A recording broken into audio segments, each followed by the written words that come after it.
Good morning students. Online class में आप सभी का स्वागत है।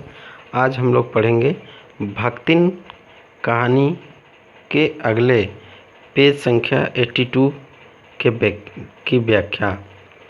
भक्तिन का दुर्भाग्य भी उससे कम हठी नहीं था। इसी से किशोरी से युवती होते ही बड़ी लड़की भी विधवा हो गई। और देखिए बताया, यहाँ लेखिका ने यह बताया था कि किस तरह से उसके पति का देहांत हो गया था और उसके बाद उसके घर वाले जो है उसकी धन संपत्ति पर किस तरह से अपना अधिकार बनाना चाहते थे, लेकिन भक्तिन ने उनकी कोई भी चलने नहीं दी। और यहाँ भी आगे उसका दुर्भाग्य जो है कम हठी नहीं था।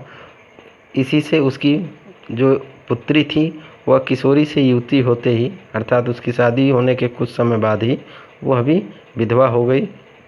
भय से पार न पा सकने वाले जेठों और काकी को परास्त करने के लिए कटिबद्ध जिठैतों ने आशा की एक किरण देख पाई।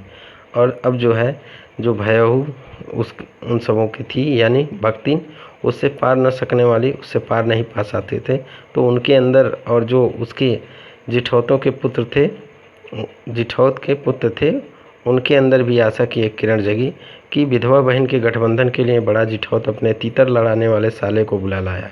और अब जो विधवा बहन थी उसकी, तो उसने क्या किया, जिठौत ने अपने एक साले को बुला लाया ताकि वो यह चाहते थे कि उससे उसकी शादी कराकर और जो उसकी संपत्ति है उसे हम लोग हड़प लेंगे, क्योंकि उसका हो जाने पर सब कुछ उन्हीं के अधिकार में रहता।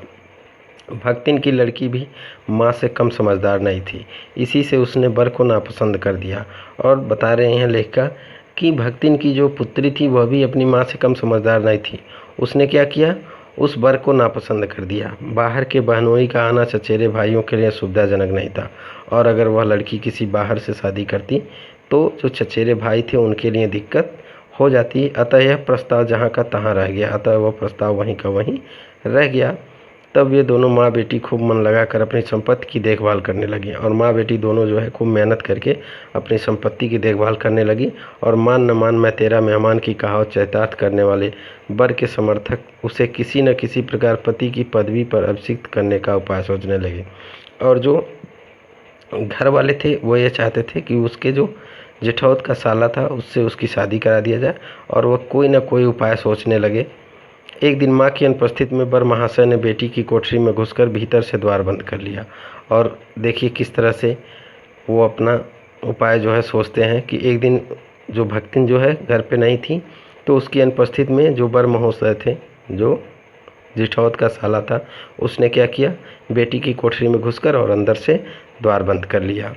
और उसके समर्थक गांव वालों को बुलाने लगे, और जो उसके समर्थक थे उन्होंने गांव वालों को बुलाने लगे दिखाने के लिए कि देखो ये युवती जो है उसको लेके घर में घुसी है। युवती ने जब इस डकैत वर की मरम्मत कर कुंडी खोली तब पंच बेचारे समस्या में पड़ गए। लेकिन युवती जो है चालाक थी, उसने क्या किया, उस वर महोदय को खूब कूटा, खूब अच्छे से मरम्मत की उसकी, खूब धुनाई की, खूब पिटाई की। उसके बाद जो है फाटक खोली, तो जो पंच बेचारे थे वो भी समस्या में पड़ गए। अब क्या किया जाए। तीरबाज युवक कहता था वह निमंत्रण पाकर भीतर गया, और जो युवक था वह कहता था कि यह लड़की जो है मुझे बुलाई थी, निमंत्रण दी थी, मतलब अंदर आने को, इस नाते मैं गया था। युवती उसके मुख की अपनी 5 उंगलियों के उभार इस निमंत्रण के अक्षर पढ़ने का अनुरोध करती थी, किंतु युवती जो है कोई जवाब तो नहीं दी, लेकिन जो उसकी 5 उंगलियों का निशान उसके मुंह पे पड़ा था वो बयां कर रहा था कि युवती बुलाई थी कि नहीं बुलाई थी। अंत में दूध का दूध पानी का पानी करने के लिए पंचायत बैठी, और अंत में फैसला करने के लिए पंचायत बैठी कि क्या सही है क्या गलत है। सबने सिर हिला हिला कर इस समस्या का मूल कारण कलयुग को स्वीकार किया, और सबने यही सिर हिला हिला के कहा कि यह कलयुग का समय है, ज़रूर वो बुलाई होगी। और अपीलहीन फैसला हुआ, चाहे उन दोनों में एक सच्चा हो चाहे दोनों झूठे, पर वे एक कोठरी से निकले तब उनका पति पत्नी के रूप में रहना ही कलयुग के दोष का परिमार्जन कर सकता है। और चाहे वो कोई भी झूठा हो, चाहे वो लड़का झूठा हो या लड़की झूठी हो या दोनों झूठे हों, लेकिन जब दोनों एक कमरे से निकले हैं तो उनका पति पत्नी के रूप में रहना ही उचित था। यह जो है पंचों ने फैसला कर दिया। अपमानित बालिका ने ओंठ काटकर लहू निकाल लिया, और माँ ने आग्नेय नेत्रों से गले पड़े दामाद को देखा, और उसकी अपमानित जो बेटी थी वह अपमानित हो चुकी थी, क्योंकि वो झूठा ऐसा कह के गया था। और जो भक्तिन थी, उसने भी आग्नेय नेत्रों से मतलब आँखों से, उबलती हुई आँखों से उसने उसको देखा। संबंध कुछ सुखकर नहीं हुआ और उन दोनों का संबंध भी कोई सुखकर नहीं हुआ, क्योंकि दामाद अब निश्चित होकर तीतर लड़ाता था और बेटी विवश क्रोध से जलती रहती थी। और तीतर लड़ाता था, एक प्रकार के पक्षी होते हैं, वो लड़ाए जाते थे पहले, अब वो नहीं चलता है। बेटी विवश होकर क्रोध से जलती रहती थी। इतने यत्न से संभाले हुए गाय ढोर, खेती बाड़ी सब जब पारिवारिक द्वेष में ऐसे सुलझ गए कि लगान अदा करना भी भारी हो गया।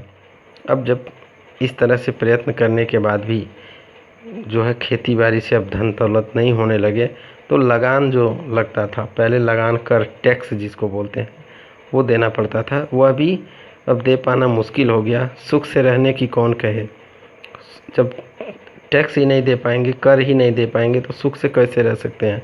अंत में एक बार लगान न पहुंचने पर जमींदार ने भक्तिन को बुलाकर दिन भर कड़ी धूप में खड़ा रखा। और एक दिन की बात है कि जब वो भक्तिन जो है लगान नहीं दे पाई, तो उसको जमींदार ने बुलाकर दिन भर धूप में खड़ा रखा। यह अपमान तो उसकी कर्मठता में सबसे बड़ा कलंक बन गया, और वह इतनी कर्मठ थी कि यह उसके लिए एक अपमान बन गया। अतः दूसरे ही दिन भक्ति कमाई के विचार से शहर आ पहुंची, और दूसरे ही दिन भक्तिन जो है कमाई के विचार से शहर चली गई। तो आज इतना ही, धन्यवाद। अगले अंश की व्याख्या हम अगले वीडियो में आपको समझाएंगे।